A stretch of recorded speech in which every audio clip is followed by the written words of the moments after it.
In a quiet Starbucks, I found myself down on one knee, holding out a custom diamond ring toward Sophia Miller.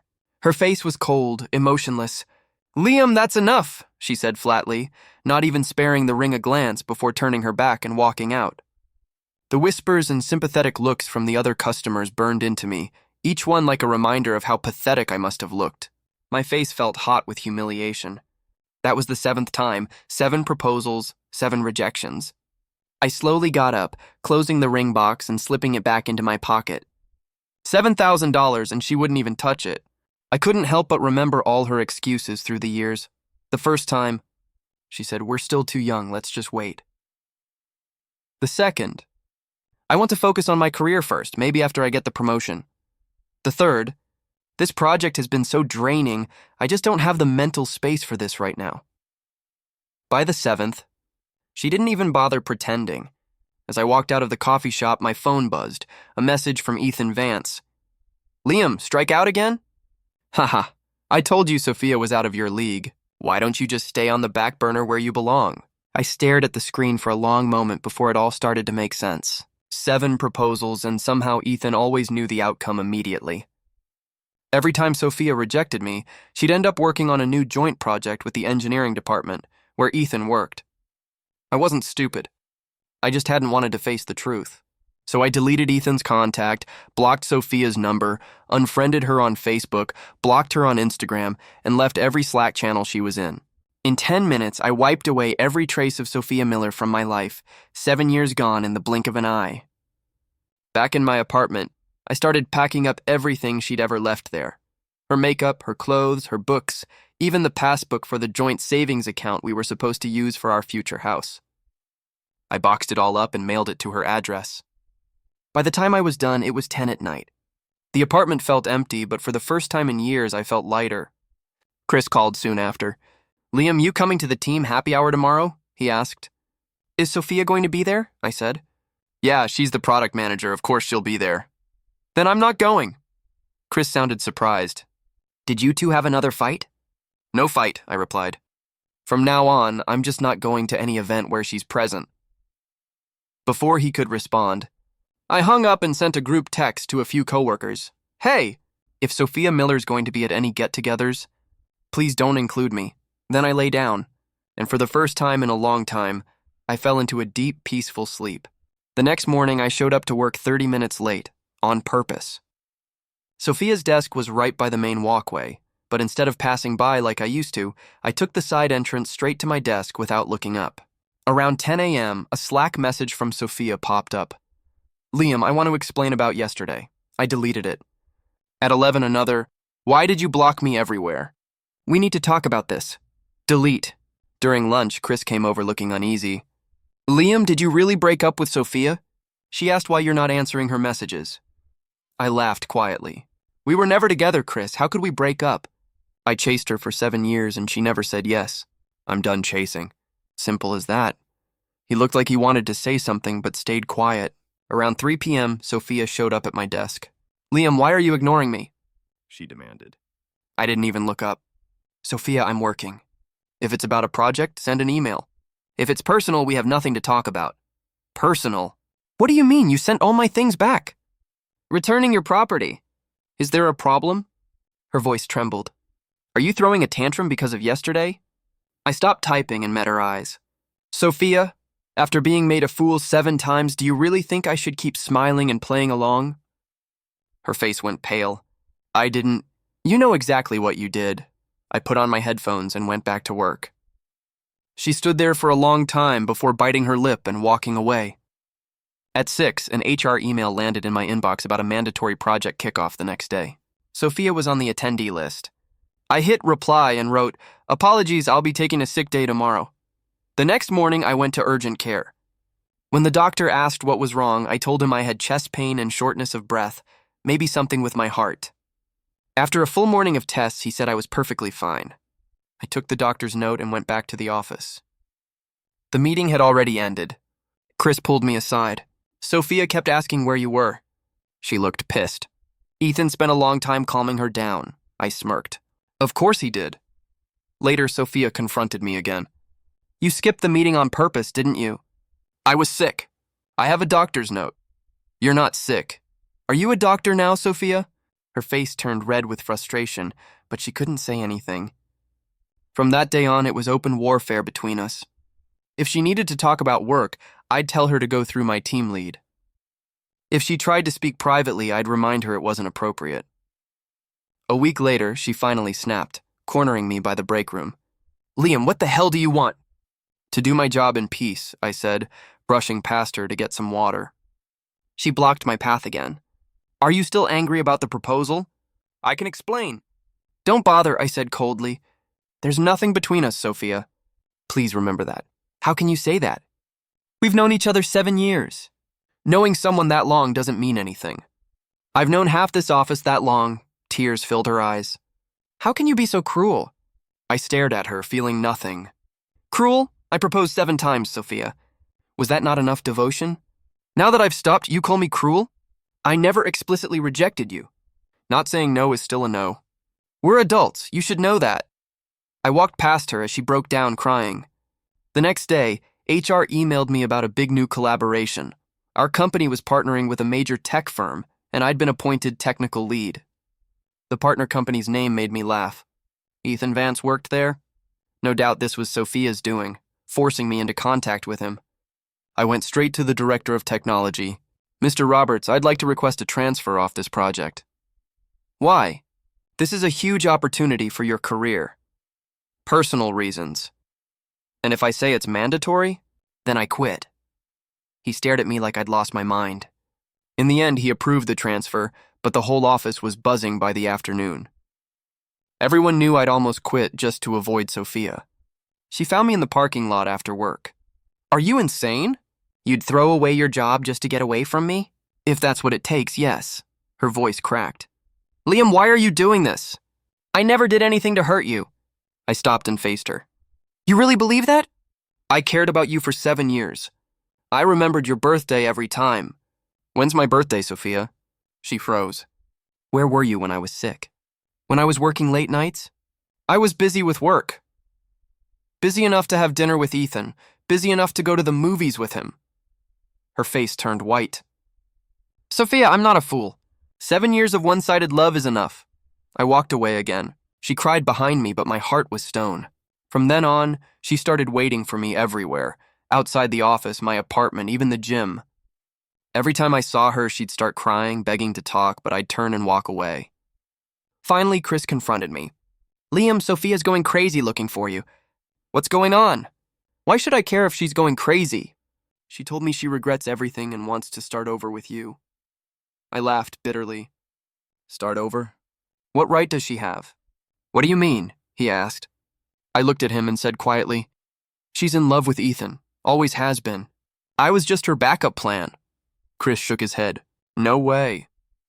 She messaged me every day because Ethan had a girlfriend. I was just her distraction. Now that he's single, she doesn't need me. How do you know? I showed him screenshots of Ethan's texts. After reading them, Chris's face turned red with anger. That bastard. Which is why I'm staying away.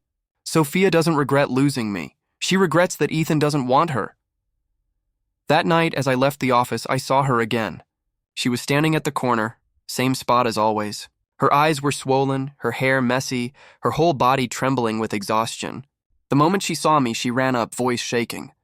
Liam, please, just listen to me. I ignored her and headed straight for the subway station, pretending not to hear her voice calling after me. She followed close behind, her words tumbling out between shaky breaths. I know I was wrong, Liam. I really know I was wrong. I walked faster. Liam, please, let me explain. There was never anything between me and Ethan. The proposals. I didn't mean to reject you. I stopped dead in my tracks and turned to face her. Sophia, do you know what self-degradation is? She looked confused, tears brimming in her eyes. Chasing someone who doesn't love you for 7 years, I said quietly. That's self-degradation. I've been stupid enough for too long. I'm not going to be stupid anymore. But I do love you, she blurted out desperately. I laughed bitterly. You love me, Sophia? You don't even remember my birthday. What exactly do you love about me? My money, the fact that I was good to you? Or did you just love the way I followed you around like a dog? Tears streamed down her face. No, that's not it. Forget it. I cut her off. I don't want to hear it. I turned and started walking again. She screamed after me, her voice cracking. Liam, you can't do this to me. We have 7 years of history. I didn't look back. Those 7 years were my history, not yours. They had nothing to do with you. The next day, Sophia didn't come to work. Chris told me in a low voice that she'd called in sick. I didn't react. I just kept working. Around noon, her roommate called. Liam, Sophia is sick. She has a high fever and keeps calling your name. Then take her to the hospital. She refuses to go. She said she's waiting for you. Sorry, I'm busy. I hung up. In the afternoon, her roommate called 3 more times. I didn't answer any of them. That evening, Chris came to my desk looking worried. Liam, Sophia's really sick. You should go see her. She has nothing to do with me, but you're the only one she trusts right now. That's the problem, Chris, I said flatly. From now on, don't tell me anything about Sophia. I don't want to hear it, Chris sighed. You've really changed. I haven't changed, I said. I've just woken up. On the 3rd day, Sophia's mother called me. Liam, Sophia's in the hospital. You should come see her. Mrs. Miller, Sophia and I are no longer in contact. What do you mean? Weren't you two about to get married? I paused.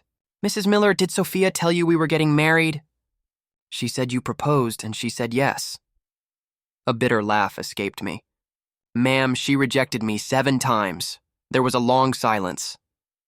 Liam, Mrs. Miller said finally, regardless, Sophia is very sick. The doctor said we need a family member to sign some forms. Her father's out of town and I'm alone here. Mrs. Miller, I'm not her family, I said quietly. She has a boyfriend. You can call Ethan Vance. What boyfriend? Sophia doesn't have a boyfriend. She only has you. I closed my eyes. Mrs. Miller, the person Sophia loves is Ethan Vance, not me. She may not have told you, but that's the truth. I hung up. The phone immediately rang again. I turned it off. When I got home that night, I found a pile of stuff outside my door. Fruit baskets, supplements, and an envelope. Inside was a handwritten letter from Sophia, the words shaky and faint, clearly written from a hospital bed. Liam, I know you're angry, but please give me one more chance. I know I did a lot of things wrong, but I have never not loved you. I rejected your proposals because I was scared, not because I didn't love you. I was afraid I wasn't good enough for you. Afraid I'd disappoint you after we got married. Please forgive me. I really can't lose you. I read the letter once, tore it into pieces, and threw it in the trash. Then I carried all the baskets down to the dumpster. The next day, Chris found me again, eyes red. Liam, Sophia tried to kill herself last night. She cut her wrists. The mouse in my hand froze for a second, then I went back to clicking. What does that have to do with me? How can you be so cold-blooded? She almost died. That was her choice, Chris exploded. Liam, are you even human? I turned to face him. She's doing that to guilt-trip me, Chris. It's emotional blackmail.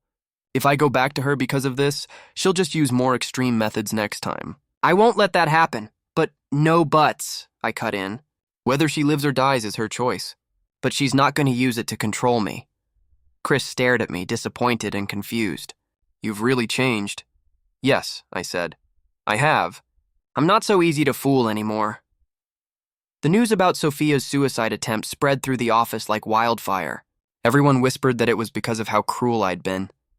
As I walked the halls, I could feel the judgmental stares. Some called me cold-blooded. Others said I was a jerk. I didn't care. None of them knew the truth, and I wasn't about to explain it. At lunch, a few female colleagues sat nearby, speaking just loud enough for me to hear. Sophia's such a great girl. How could Liam do that to her? I know, right? 7 years together, and he just throws it away. No conscience. I heard she's still in the ICU, and Liam hasn't even gone to see her once. I kept eating, pretending I hadn't heard a thing. That afternoon, Sophia's father came to see me. He'd always been kind, a gentle man who once said he'd watched me grow up. Liam, you've heard about Sophia, haven't you? I have. She's not in a good state, he said softly. She keeps calling your name. The doctors say she's severely depressed and needs her family around her. Mr. Miller, I said, I'm not her family. He looked taken aback. But Sophia said you two were already... We were nothing, Mr. Miller. For the past 7 years, Sophia never once returned my feelings. The person she loves is Ethan Vance, not me. His expression hardened. What did you say? I showed him Ethan's texts. His face darkened as he read. That bastard. So you see, Mr. Miller, I said, there's really nothing between Sophia and me. The way she is now, it's not heartbreak. It's because she lost her backup plan. He stood silently for a long time, then sighed. Liam, whatever the case, Sophia is in a dangerous place right now. For her sake, Mr. Miller, I can't go back. If I do, she'll think these extreme tactics work. It'll only make her worse, but her condition, someone will take care of her. Isn't Ethan so concerned about her? Let him do it. Mr. Miller looked at me with disappointment and helplessness. You're really not going to reconsider? Never. After he left, I got a call from Ethan. Liam, what the hell is wrong with you? Are you even a man? Sophia's in this state and you won't come back? Ethan, aren't you happy about this? Happy about what? She's finally gotten rid of me, her backup. Now you two can be together out in the open. What are you talking about? I'm not talking nonsense, Ethan. Sophia's your girl. Her life and death have nothing to do with me. I hung up and blocked his number. That night, my mom called. Liam, Sophia's mother, just called me. She said Sophia's in the hospital and wants you to go see her. Mom, there's nothing between Sophia and me anymore. How can you say that? Didn't you two grow up together? Growing up together doesn't mean anything, Mom. I have my own life now. I don't want to be dragged back into hers. But the poor girl, Mom, I've made my decision. From now on, don't tell me anything about Sophia, she sighed. Son, how did you become so heartless? I'm not heartless, Mom. I'm just finally seeing things clearly. I hung up and sat there, exhausted. Not physically, but mentally. 7 years of devotion, and for what? To be played for a fool, to be a backup plan, and finally, to be emotionally blackmailed. Enough was enough. Truly enough. A month later, Sophia was discharged from the hospital. Chris told me she'd lost a lot of weight and looked completely worn out. I ran into her in the elevator on her first day back. The moment she saw me, her eyes turned red. Liam, she whispered. I stared blankly at the floor indicator. Liam, can we please talk? I ignored her.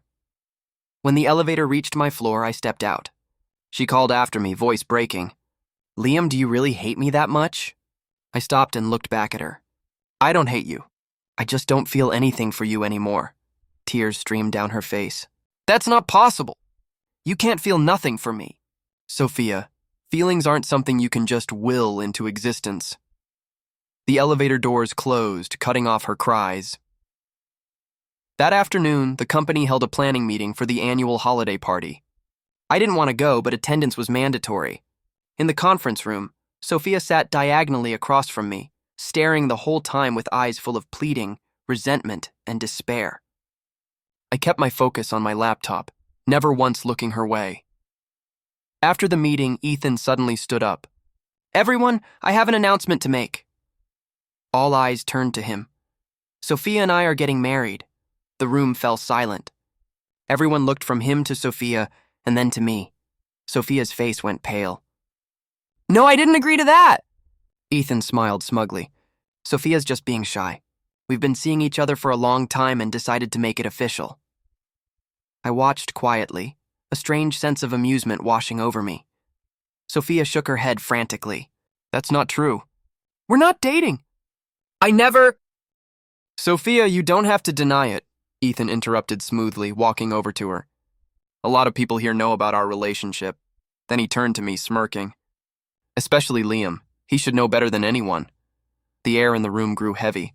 Everyone waited for my reaction. I closed my laptop and stood up. Congratulations to you both. With that, I walked out of the conference room. Behind me, I could hear Sophia's desperate cries. No, Liam, it's not like that. But I didn't turn back. Outside the building, I took a deep breath. The truth was finally out. Ethan had dropped his act, and Sophia was finally getting a taste of what it felt like to be used. Was this the outcome they wanted? I pulled out my phone and called a recruiter. Find me a new job, I said. The requirements are simple, somewhere far away from Chicago. The next day, Sophia had a complete breakdown. She didn't show up for work.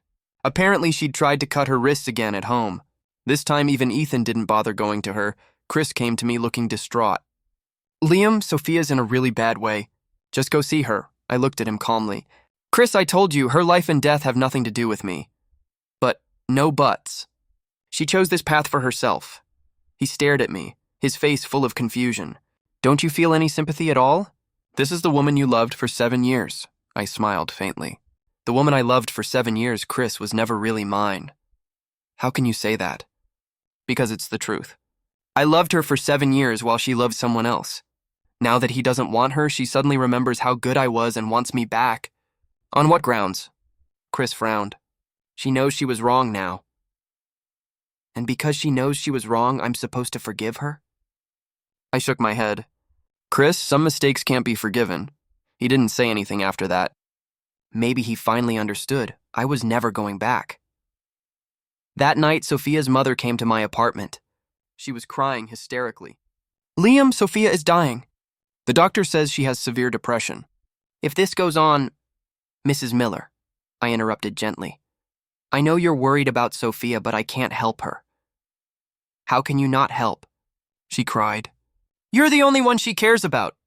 If I was the only one she cared about, I said quietly, why did she turn me down 7 times? Her mouth froze open. Mrs. Miller, Sophia is in love with Ethan Vance. She told him so herself. I was just a backup, something to lean on when things didn't go her way. That's impossible, she said, shaking her head. Since she was a little girl, Sophia has always what? Thought of me as a brother? A friend? A free chauffeur? An option at 18? Her expression hardened. Liam, how can you talk about Sophia like that? Because it's the truth. You know your daughter better than I do. I stood up. I have things to do, ma'am. I won't keep you. After she left, I started packing. The recruiter had already found me a job in Austin, over 1,000 miles away. Halfway through packing, there was a knock at the door. It was Ethan. Liam, we need to talk. We have nothing to talk about. Are you just going to stand by and watch Sophia die? I sneered. Ethan, why should I care if she dies? Isn't she your girlfriend? Why are you coming to me instead of saving her? Or what? Are you tired of playing with her and want to push her back on me? Ethan's face flushed red. What are you talking about? You know exactly what I'm talking about. Ethan, Sophia is your woman. Her life and death are not my problem. She's not my woman, he said, his voice shaking. Then why did you announce at the meeting that you were marrying her? He stammered for a moment before finally saying, I just wanted her to give up, to stop bothering you. I laughed coldly. What a noble excuse. Liam, regardless, Sophia is in danger. Then let her die. Ethan stared at me in disbelief. How can you say something like that? Why can't I? What do I lose if a woman who played me for a fool dies? Liam, get out of my apartment, Ethan, and don't ever come to me about Sophia again. I pushed him out and slammed the door shut. A week later, I left Chicago. Chris came to see me off at the station. Liam, are you sure about this? I'm sure. What about Sophia? She has Ethan. She has her family. She doesn't need me, Chris sighed. She's still in the hospital asking for you every day. That's her problem. He looked at me sadly. You really don't have a soft spot left for her? I looked out the train window at the skyline, the place that held 7 years of my youth and devotion. Chris, do you know what it feels like to be a spare? He frowned. What? It's when you think you've finally found happiness, only to realize you were just a pawn in someone else's game. But Sophia... Now she regrets it, I said quietly. Now she realizes how good I was. But it's too late. The train started moving, and I watched the city disappear in the distance. I knew then I was never coming back. In Austin, I quickly adjusted to my new job and life. My colleagues were friendly, and no one knew about my past. I could finally focus on my work, on myself, without the fear of running into someone from my old life. 2 months later, Chris called. Liam, Sophia's out of the hospital. Okay, she asked for your address. She might come looking for you. I paused. You gave it to her? No, I'm not that stupid, but she said she'll find you no matter what. Let her try. Liam, if she really finds you, there is no if, I cut in. Chris, I'm changing my number. Don't contact me again. Wait, I hung up and changed my number that same day. New city. New job, new number. I had finally cut off every tie to my past. 6 months later, I met a girl at work. Her name was Emily, an accountant in the finance department. She was quiet, gentle, and had a soft smile that always seemed genuine. We started dating, movies, dinners, long walks. There wasn't any wild passion or drama, just quiet affection, and that was enough. I didn't need to go through heartbreak ever again. A year later, Emily and I got married. The wedding was small, just family and a few friends. No one knew about my past. No one mentioned the name Sophia. That night, Emily asked, "Did you have a girlfriend before me?" "No," I said softly. "Then why are you so cautious when it comes to relationships?" I pulled her close. "Because I want to make sure I cherish you properly." She smiled and rested her head against my chest. "Then I'll cherish you too." In that moment, I knew I had finally found true happiness. 5 years later, Emily and I had a beautiful daughter. We bought a house in Austin and lived a simple, happy life. Sometimes I'd think about the past, about those 7 years of obsession and pain. But mostly I felt grateful. If it weren't for Sophia's rejection and betrayal, I'd never have met Emily. If I hadn't made that clean break, I wouldn't have the peace I have today. One day, I was at the mall buying a toy for my daughter when I heard someone call my name, Liam. I turned around and saw a woman who was both a stranger and hauntingly familiar. Sophia. 5 years had passed. She looked nothing like before. Thin, pale, strands of gray in her hair and her eyes empty. The proud, beautiful woman I remembered was gone. "It really is you," she whispered, her voice trembling. I looked at her, my face blank. I felt nothing.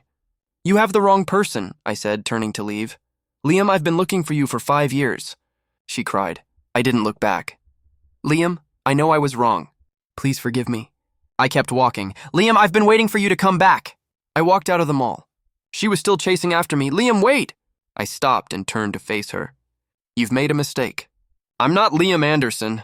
She froze, tears streaming down her face. "That's impossible. You are Liam. You have to be."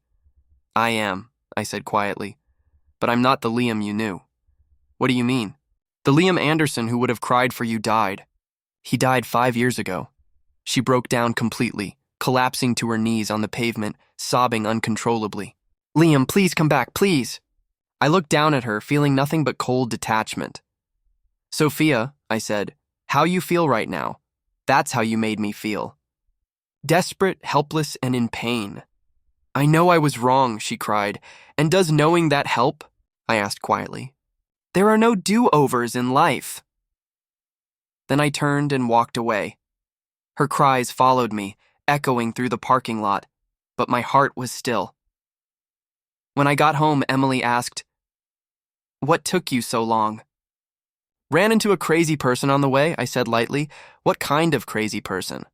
"Just someone stuck in the past." My daughter ran up to me, hugging my leg. "Daddy, did you get me a toy?"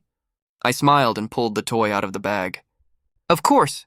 Daddy never breaks a promise," she giggled happily. Emily smiled, and in that moment, watching the two of them, I realized this was the most beautiful thing in the world.